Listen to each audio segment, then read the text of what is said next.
Un des 5 policiers de la DSP demande la suspension de sa suspension provisoire.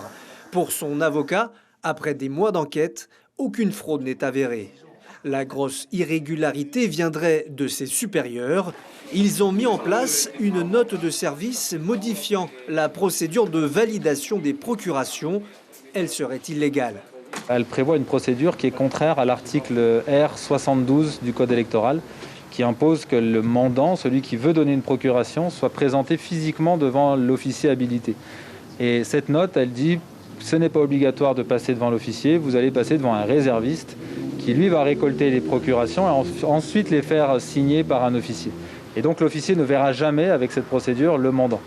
Son syndicat, présent à l'audience, souligne la situation financière délicate de son client. On a suspendu des collègues depuis 4 mois. Donc 4 mois, ils ont la moitié de leur salaire. Donc il y a des prêts à la banque, il y a des difficultés dues aux mesures sanitaires. C'est compliqué pour ces collègues.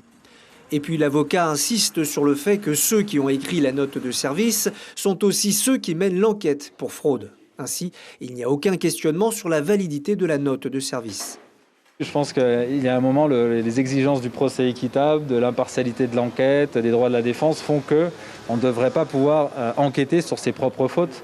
Ça me semble être la base, le b.a.-ba. C'est fou qu'on n'ait pas encore cette vérité qui soit posée par la loi. L'avocat n'a toutefois pas pu répondre au juge à la question pourquoi la sœur de l'agent de la DSP lui a remis autant de procurations à valider.